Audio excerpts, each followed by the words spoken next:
le tisseur de sens. Un conte zen sur la découverte du sens dans chaque instant. Dans la quête du bien-être émotionnel et de la paix intérieure, nous nous demandons souvent s'il existe un but derrière nos expériences. Ce conte zen nous invite à découvrir comment la sagesse orientale peut transformer notre regard sur les événements de la vie.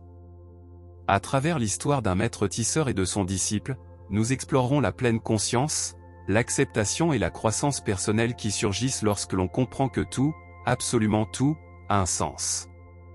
Pour ceux d'entre nous qui ont vécu assez longtemps pour voir comment s'entrelacent les fils du destin, cette narration offre réconfort et clarté. C'est une invitation à une réflexion profonde sur le sens de la vie et une opportunité de trouver la sérénité au milieu de l'incertitude. Chapitre 1, la vallée oubliée.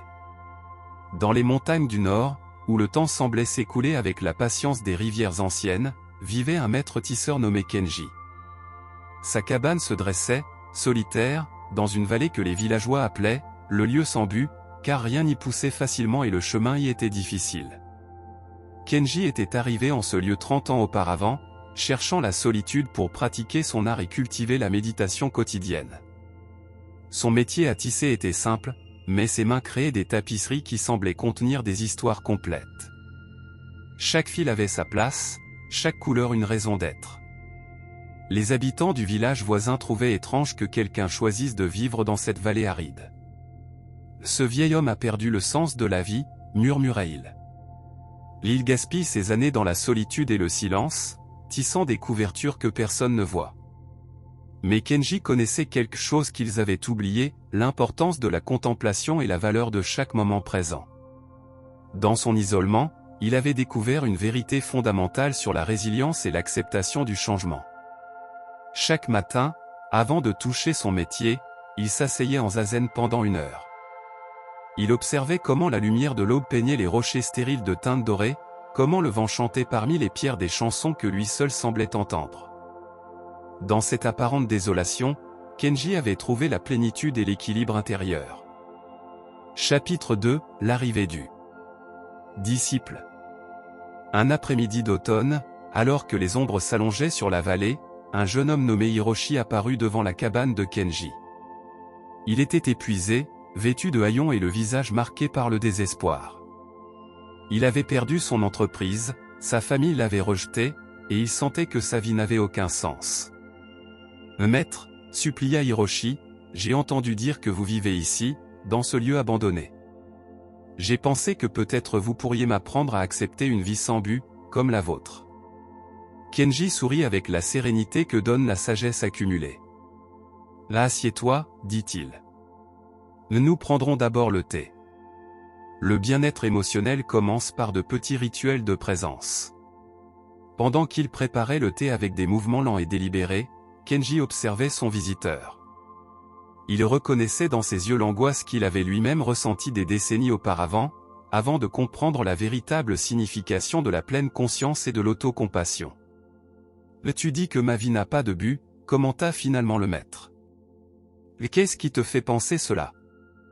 Vous vivez seul, dans une vallée stérile, tissant pour personne, répondit Hiroshi, sans cacher sa confusion. Quel est le sens de tout cela ? Kenji but son thé en silence, laissant la question flotter dans l'air comme la vapeur qui s'élevait des tasses. Reste avec moi un moment, dit-il enfin. Je vais te montrer quelque chose sur le but de la vie et la croissance personnelle que l'on n'apprend qu'avec patience. Chapitre 3, les leçons du métier. Pendant les premières semaines, Hiroshi observait Kenji travailler à son métier sans rien comprendre. Le maître passait des heures à placer des fils, certains si fins qu'ils étaient à peine visibles, d'autres épais et rugueux. Parfois, il utilisait des couleurs vives, d'autres fois des tons ternes qui semblaient être des erreurs. « Maître, demanda un jour Hiroshi, pourquoi utilisez-vous ce fil marron scellé au milieu des beaux bleus ? Cela gâche le motif. » Kenji ne cessait de tisser. L'acceptation du changement exige de comprendre que chaque élément a sa fonction. Observe avec patience et pratique la pleine conscience. Ne juge pas avant de voir la tapisserie complète. Hiroshi essayait de méditer comme Kenji, mais son esprit ne trouvait pas la paix intérieure. Les pensées sur ses échecs le tourmentaient constamment. Comment avait-il tout perdu? Pourquoi la vie était-elle si cruelle? Ces questions bloquaient son chemin vers le bien-être émotionnel. Ta résistance au présent est ta plus grande souffrance, lui disait Kenji. La résilience ne signifie pas éviter la douleur, mais la comprendre comme faisant partie du tissu de l'existence. Peu à peu, Hiroshi commença à aider dans des tâches simples, préparer la laine, organiser les fils par couleur, balayer la cabane. Dans ses activités quotidiennes, guidé par la sagesse orientale du maître, il commençait à retrouver une certaine sérénité qu'il avait oubliée. Un jour, en organisant les fils rouges, Hiroshi remarqua quelque chose de curieux. Les fils qui semblaient identiques sur la bobine montraient des nuances différentes lorsque la lumière les traversait. Rien n'est aussi simple qu'il n'y paraît, murmura Kenji, qui avait observé sa découverte. Le sens de la vie se cache dans les détails que nous négligeons. Chapitre 4, la tapisserie imparfaite. Après 2 mois, Kenji acheva une grande tapisserie. Lorsqu'il la déploya, Hiroshi ressentit un mélange d'émerveillement et de confusion. L'œuvre était magnifique, mais comportait clairement des erreurs, des fils lâches sur certains bords, une section où les couleurs s'entrechoquaient violemment, et cette bande marron qu'il avait critiquée des semaines auparavant. Maître, c'est beau mais, ces irrégularités ne sont-elles pas des imperfections? Demanda Hiroshi, en montrant les zones qui lui semblaient incorrectes. Kenji étendit la tapisserie au soleil de l'après-midi. « Dis-moi ce que tu vois », demanda-t-il avec la patience qui caractérise l'enseignement véritable du zen. Hiroshi étudia l'œuvre avec pleine conscience, pratiquant la méditation qu'il apprenait lentement. Au début, il ne voyait que les défauts, mais au fur et à mesure de son observation, quelque chose changea. Les fils lâches créaient une texture qui donnait du mouvement à une section du ciel. Les couleurs discordantes formaient un coucher de soleil dramatique. Et cette bande marron qu'il avait tant critiquée. « C'est la terre », murmura Hiroshi avec surprise. « Sans elle, l'arbre n'aurait pas de racines. Toute la tapisserie repose sur cette bande que je croyais laide. »« Maintenant tu commences à comprendre », répondit Kenji. « La croissance personnelle arrive lorsque nous cessons de résister à ce que nous considérons comme imparfait. L'auto-compassion inclut accepter nos propres bandes marron. » Cette nuit-là, Hiroshi dormit profondément pour la première fois depuis des mois. Quelque chose en lui avait commencé à guérir, à trouver l'équilibre intérieur qu'il avait tant cherché. Il commençait à entrevoir comment ses propres échecs pouvaient faire partie d'un dessein plus grand. Chapitre 5, la tempête de la vallée. Un après-midi, des nuages sombres s'accumulèrent sur la vallée à une vitesse inquiétante. Kenji et Hiroshi sécurisèrent la cabane tandis que le vent hurlait avec une fureur croissante. La tempête frappa avec une violence que Hiroshi n'avait jamais vue. Pendant 3 jours, la pluie ne cessa pas. Le petit ruisseau descendant des montagnes devint un torrent furieux. Hiroshi craignait que la cabane ne soit emportée, mais Kenji restait serein, maintenant sa méditation quotidienne même lorsque le toit craquait. « Maître, n'avez-vous pas peur ?» demanda Hiroshi la 2e nuit, alors que l'eau commençait à s'infiltrer dans un coin. « La peur est naturelle, » répondit Kenji en plaçant des récipients pour recueillir l'eau. Mais la résilience se construit non pas en résistant à la tempête, mais en apprenant à danser sous la pluie. C'est une leçon sur l'acceptation du changement. Lorsque la tempête passa enfin, Hiroshi sortit pour inspecter les dégâts. La vallée avait complètement changé. L'eau avait déplacé roches et sédiments, créant un nouveau paysage. Mais quelque chose d'extraordinaire s'était produit, le sol, désormais enrichi de nouveaux minéraux et terres fertiles, montrait des pousses vertes partout. Le lieu sans but s'est éveillé, dit Kenji, contemplant la transformation. La tempête qui aurait pu nous détruire a apporté la vie. Le bien-être émotionnel nécessite parfois de traverser des tempêtes pour découvrir de nouvelles possibilités. Hiroshi comprit alors que sa propre crise, cette tempête personnelle qui l'avait conduit dans cette vallée, avait peut-être aussi semé les graines du renouveau. La paix intérieure commençait à s'enraciner dans son cœur comme ces pousses sur le sol transformé. Chapitre 6, la tapisserie inachevée. Kenji commença une nouvelle tapisserie, mais cette fois invita Hiroshi à participer. « Il est temps que tu mettes tes propres fils sur le métier du but de la vie », lui dit-il. Hiroshi se sentit honoré mais aussi terrifié. Et s'il ruinait le travail du maître? Et si ses choix détruisaient la beauté de l'ensemble? Ses peurs reflétaient exactement ce qu'il avait ressenti dans sa vie passée, paralysé par la peur de l'échec. La croissance personnelle exige du risque, lui rappela Kenji. La sagesse orientale enseigne que l'erreur fait partie du chemin, ce n'est pas son ennemi. Hiroshi commença timidement, choisissant des fils sûrs, des couleurs qu'il savait compatibles. Mais Kenji l'arrêta. Tu tisses avec peur, pas avec vérité. L'autocompassion signifie te permettre d'être authentique, même si le résultat est imparfait. Alors Hiroshi prit un fil doré brillant, presque agressif dans son intensité, et l'entrelaça avec les tons doux qu'il utilisait. Son cœur battait fort. Cela semblait une terrible erreur. Bien, dit Kenji avec approbation. Maintenant tu tisses depuis ton essence. L'équilibre intérieur ne signifie pas éliminer l'intensité, mais lui trouver sa juste place.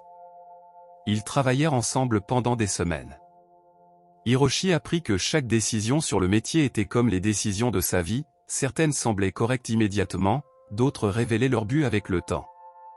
La méditation quotidienne l'aidait à prendre ses décisions avec plus de clarté et moins d'anxiété. Un jour, alors qu'il travaillait, Kenji demanda « Pourquoi crois-tu être ici, dans cette vallée ?» Hiroshi réfléchit, pratiquant la pleine conscience avant de répondre. Au début, je pensais que c'était par hasard, parce que j'avais perdu mon chemin.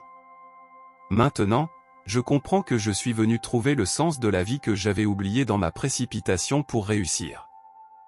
Chapitre 7 – La révélation du maître. Une nuit, alors qu'il partageait du thé près du feu, Kenji parla de son propre passé. Hiroshi écoutait, émerveillé, le maître n'avait pas toujours été un tisseur zen. 30 ans auparavant, Kenji était un architecte reconnu en ville, concevant de magnifiques bâtiments. Alors, pourquoi avez-vous tout quitté? Demanda Hiroshi, intrigué. J'ai conçu un pont magnifique, raconta Kenji avec une voix sereine. Il a reçu des prix, est apparu dans des magazines. J'étais fier. Mais 2 ans après son inauguration, le pont s'est effondré pendant une tempête. 7 personnes sont mortes. Hiroshi frissonna. Il comprenait ce genre d'échec dévastateur, cette culpabilité qui ronge l'âme. Je me suis plongé dans le désespoir, continua Kenji. J'avais perdu le but de ma vie. Les experts disaient que c'était un défaut dans les matériaux, que je n'étais pas coupable. Mais cela ne rendait la vie à personne. Je ne parvenais pas à trouver la paix intérieure. Ah, comment avez-vous surmonté cela? Demanda doucement Hiroshi. Je ne l'ai pas surmonté, répondit Kenji. Je l'ai intégré. Je suis venu dans cette vallée précisément parce qu'elle semblait n'avoir aucun sens, comme je sentais que ma vie n'en avait plus. Mais ici, j'ai appris l'acceptation du changement et découvert la sagesse orientale du tissage. Kenji expliqua que le tissage lui avait enseigné quelque chose de crucial sur la résilience. Dans le tissage, chaque fil soutient et est soutenu par d'autres. Si un fil se rompt, la tapisserie ne se détruit pas, elle s'adapte. Ces 7 personnes qui sont mortes, leurs fils ont été coupés prématurément, et c'est une tragédie. Mais leur vie n'a pas été dénuée de sens. Leurs familles, leurs amis, nous portons tous une partie de leurs fils entrelacés dans nos propres tapisseries. Le bien-être émotionnel est arrivé lorsque j'ai accepté que je n'étais qu'un tisseur de plus dans un immense dessin, continua-t-il.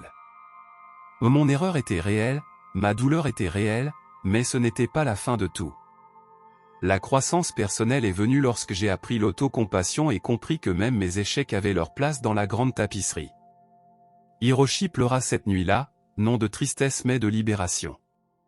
Son propre échec lui semblait maintenant moins absolu, plus humain. La méditation quotidienne qu'il avait pratiquée pendant des mois l'avait enfin préparé à recevoir cet enseignement profond. Chapitre 8 – La tapisserie complète. Le printemps arriva dans la vallée, et avec lui, quelque chose d'extraordinaire. Le sol enrichi par la tempête fleurissait désormais de couleurs vibrantes. Des plantes qui n'avaient pas poussé depuis des décennies surgissaient partout. Les villageois commencèrent à monter pour voir le miracle de la vallée éveillée. Kenji et Hiroshi achevèrent la tapisserie sur laquelle ils avaient travaillé ensemble. Lorsqu'ils la déployèrent, Hiroshi resta sans voix. L'œuvre racontait une histoire complète, une vallée stérile, une tempête dévastatrice, et enfin, une floraison improbable.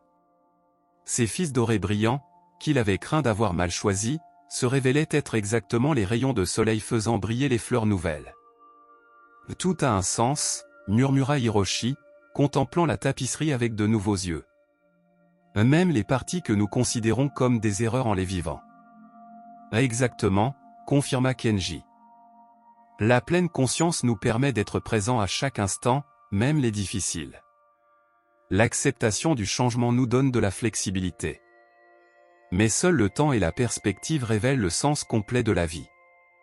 Les villageois qui vinrent voir la vallée transformée découvrirent également la tapisserie. Beaucoup restèrent pour apprendre de Kenji, et le maître, qui avait vécu seul pendant 30 ans, partageait désormais sa sagesse orientale avec ceux prêts à écouter. Hiroshi décida de rester dans la vallée. Non comme disciple permanent, mais comme un tisseur ayant appris son article, il installa son propre métier dans une cabane voisine et commença à enseigner aux autres la résilience, l'équilibre intérieur et le but de la vie. Les tapisseries de Hiroshi avaient un style différent de celui de Kenji, plus audacieux, avec plus de contraste. Mais tous deux partageaient la même vérité essentielle, chaque fil compte, chaque couleur a sa raison, chaque erreur apparente fait partie d'un dessin plus vaste. Des années plus tard, lorsque Kenji était très âgé, il contemplait la vallée fleurie depuis sa cabane. Hiroshi s'assit à côté de lui, tous deux en silence, pratiquant la méditation quotidienne devenue leur rituel partagé. « Maître, dit enfin Hiroshi, ce jour où je suis arrivé, vous saviez que je viendrais, n'est-ce pas ?» Kenji sourit. « Je savais que quelqu'un viendrait. Il vient toujours quelqu'un. La vallée avait besoin de nous deux, moi pour rester, toi pour la transformer. Nous avons apporté nos fils brisés, nos couleurs sombres. Mais regarde ce que nous avons tissé ensemble. » Le soleil se couchait sur la vallée, peignant le ciel des mêmes couleurs que celles apparaissant dans leur tapisserie. Hiroshi ressentit une profonde paix intérieure, le bien-être émotionnel qu'il avait tant cherché.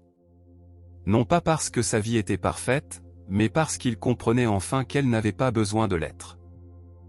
Tout a un sens, répéta Hiroshi, et cette fois ce n'était pas une question mais une certitude née de la croissance personnelle et de l'autocompassion. Tout a un sens, confirma Kenji, il en a toujours eu. Nous devions